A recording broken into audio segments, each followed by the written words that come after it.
Hello दोस्तों, मैं आकाश मिश्रा। आज के इस वीडियो में आपका स्वागत है। आज का वीडियो हमारा लॉन्ग रहेगा और इस लॉन्ग वीडियो में हम सीखेंगे फ्यू लिटिल सम अदर का सही यूज करना सीखेंगे। ठीक है, तो वीडियो स्टार्ट करने से पहले बस आपसे एक गुजारिश है कि अगर आप इस चैनल पर नए आए हैं तो प्लीज़ चैनल को सब्सक्राइब कर दीजिएगा, शेयर कर दीजिएगा अपने दोस्तों के पास और उन्हें बताइएगा कि आकाश सर हमें ये सब चीज़ें सिखा रहे हैं। जितनी की भी कन्फ्यूजन होती है वीडियोज़ में, हम अपने वीडियोज़ में लाते रहते हैं और इंग्लिश स्पीकिंग के बेस पर हमारे वीडियो रहा करते हैं। तो वीडियो स्टार्ट करते हैं और आपको बताएंगे आज फ्यू लिटिल सम अदर का सही यूज, इनका सही यूज क्या होता है। अक्सर ये जब वर्ड्स आते हैं तो हम कंफ्यूज हो जाते हैं कि कौन सा वर्ड्स हम लिख दें, फ्यू लिख दें, लिटिल लिख दें, सम लिख दें, अदर। इस तरीके से कई सारे वर्ड हैं हमारे पास और उनका सही यूज आप करना सीख पाएंगे वीडियो में। तो उम्मीद करते हैं आप वीडियो लास्ट तक देखेंगे। अगर आप वीडियो लास्ट तक देखेंगे तो मैं वादा करता हूँ आप उसके बाद इन वर्ड्स में कभी भी नहीं फंसा करेंगे, लेकिन उसके लिए आपको पूरा वीडियो अंत तक देखना होगा। तो चलिए शुरू करते हैं आज का अपना वीडियो। और आपके सामने पहला वर्ड दिया है फ्यू। फ्यू का अर्थ होता है कुछ। फ्यू का अर्थ होता है कुछ, और जो कि ना के बराबर होता है। कुछ इतना कम होता है कि वो ना के बराबर होता है, निगेटिविटी को दर्शाता है, ना के बराबर। और ये होता है काउंटेबल नाउन के लिए यूज। किसके लिए? Countable noun. ध्यान रखना, ये कभी भी अनकाउंटेबल के लिए नहीं यूज होगा। काउंटेबल के लिए यूज होगा। जैसे हम बोल सकते हैं I have few books, I have few books. Countable जिनको हम गिन सकते हैं, अनकाउंटेबल जिनको नहीं गिन सकते हैं। आई हैव फ्यू बुक्स बहुत इजी होता है। ऐसे ही लिटिल, लिटिल भी कुछ होता है और ये भी ना के बराबर है। दोनों सेम जो है मीनिंग एक्सप्रेस करते हैं। ये भी ना के बराबर है और ये यूज होता है अनकाउंटेबल में। बस यही अंतर है और कुछ अंतर नहीं है। इनको हम एक दूसरे की जगह नहीं बोल सकते। जैसे हम ये नहीं बोल सकते हैं I have few water, I have few water नहीं होता। तो जैसे कि बोल सकते हैं I have drunk, I have drunk little water, I have drunk little water. इतना वाटर कम कि ना के बराबर। थोड़ा सा पानी मैंने पिया, जरा सा, बिल्कुल, तो वो हो जाएगा लिटिल। ध्यान देना। अगला दिया है सम। तो सम माने तो नॉर्मली सभी को पता है, सम माने कुछ होता है, मोस्टली यही यूज होता है। लेकिन थोड़ा सा एडवांस अगर हम जाते हैं तो लिटिल और फ्यू का यूज कर देते हैं, लेकिन उसका यूज हमें आना चाहिए तभी हम कर पाएंगे। देखिए, सम माने होता है कुछ, और ये कुछ होता है इतना कुछ नहीं है कि कुछ काम ना चल पाए। कुछ है, जैसे एक बोतल में पानी है तो उसमें कुछ पानी है जिससे प्यास बुझ जाए हमारी, तो वो होता है कुछ। इतना पानी है कि खाना बन जाएगा, इस तरीके से, तो वो होता है कुछ। तो ये नॉर्मली यूज होता है। अनकाउंटेबल और काउंटेबल दोनों के लिए यूज हो जाता है। ये नॉर्मली यूज होता है, दोनों के लिए यूज हो जाएगा। जिसे हम लिख सकते हैं आई हैव सम टी या आई हैव सम बैग्स। मेरे पास कुछ किताबें हैं, मेरे पास कुछ चाय है, कुछ भी, ये दोनों के लिए यूज हो जाएगा। इजिली यूज होता है, कोई दिक्कत ही नहीं है इसमें। अदर, तो अदर का अर्थ होता है एक से ज्यादा, प्लस वन। इतने भी ज्यादा नहीं है कि जो है बहुत ज्यादा हो।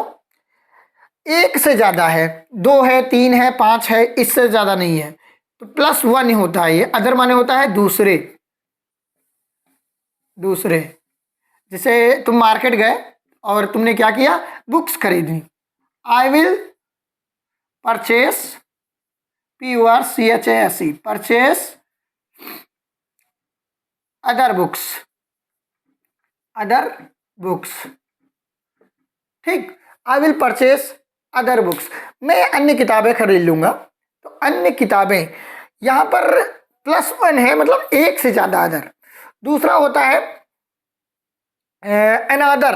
तो अनादर होता है केवल एक, ये दूसरा होता है, ये दूसरा। ध्यान देना, ऐसा नहीं है कि ये दूसरे हो जाएगा, ये अनादर दूसरा होता है। जैसे कि हम कह सकते हैं मैं दूसरे रूम में रहना चाहता हूं। एक उदाहरण ले लीजिए, I want to live in another room, I want to live in another room, या अनदर होम भी कर सकते हैं, कुछ भी हो सकता है। I want to live in another room, I want to live in another, मैं दूसरे रूम में रहना चाहता हूँ। अगला वर्ड ध्यान देना, अदर्स, अदर, अनदर और अदर्स, इसमें डिफरेंट क्या होता है, बहुत लोग यहीं पर कंफ्यूज होते हैं। ये रियल बात है, अगर आपने इसको डीप नहीं पढ़ा है तो आप जरूर पक्का फंस रहे होंगे। अदर्स, अदर्स होता है बाकी लोग।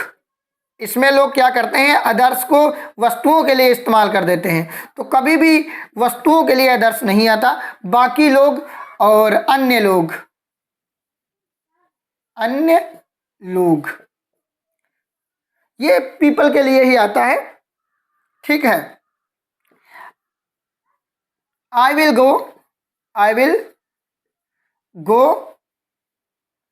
I will go with others, मैं अन्य लोगों के साथ चला जाऊंगा। I will go with others, अरे अंग्रेज लोग आई विल को बोलते हैं आयल, ऑयल बोल दो, आई विल हो गया, I will go with others. Any, देखिए इंग्लिश बहुत ही जरूरी है, मैं आपको बता दूं।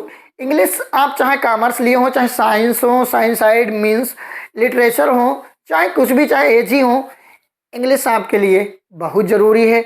और इंग्लिश स्पीकिंग बहुत ज़रूरी है। आप जब कोई भी, जैसे बी फार्मा है या कुछ भी बीएससी नर्सिंग है, जब आप करने जाएंगे तो वहाँ आपको हिंदी में कुछ नहीं मिलेगा, इसलिए आपको इंग्लिश ज़रूरी है। और वहाँ पर आपको सेमिनार में बुला लिया जाएगा और आपको स्पीच देनी भी पड़ेगी, वो भी पूरी इंग्लिश में। तो आप अभी से इंग्लिश की तैयारी कर लीजिए ताकि आप फ्यूचर में कभी भी इंग्लिश में ना अटके।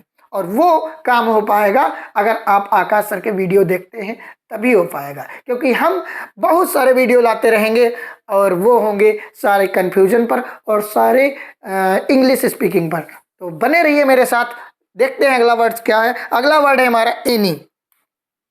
एनी मीन्स होता है कोई, एनी मीन्स क्या होता है, कोई। तो कोई होता है, कोई आ सकता है, any boy can come, any boy can come, कोई आ सकता है। Any girl can come, anyone is going there, कोई वहां जा रहा है। तो एनी का नॉर्मली अर्थ होता है कोई। सेवरल माने होता है कई, सेवरल मीन्स होता है कई, पर इतने भी नहीं, ध्यान देना, सेवरल माने कई तो होता है पर इतने भी कई नहीं कि सैकड़ों हो, मुश्किल से 15-20, 10-15-20 बस। कई, कई पर कुछ, आगे लिख दो कई पर कुछ। जैसे कि आई सा, आई सा सेवरल मैन देयर, SEVERAL, आई सा सेवरल मैन देयर, मैंने वहां कई आदमी देखे। कई तो देखे पर ऐसा नहीं है कि बहुत सारे देख लिए। चलिए, कई मतलब कुछ। मैनी का अर्थ होता कई, इसका होता बहुत, कई पर बहुत। यही अंतर है जो मेनी और सेवरल में है।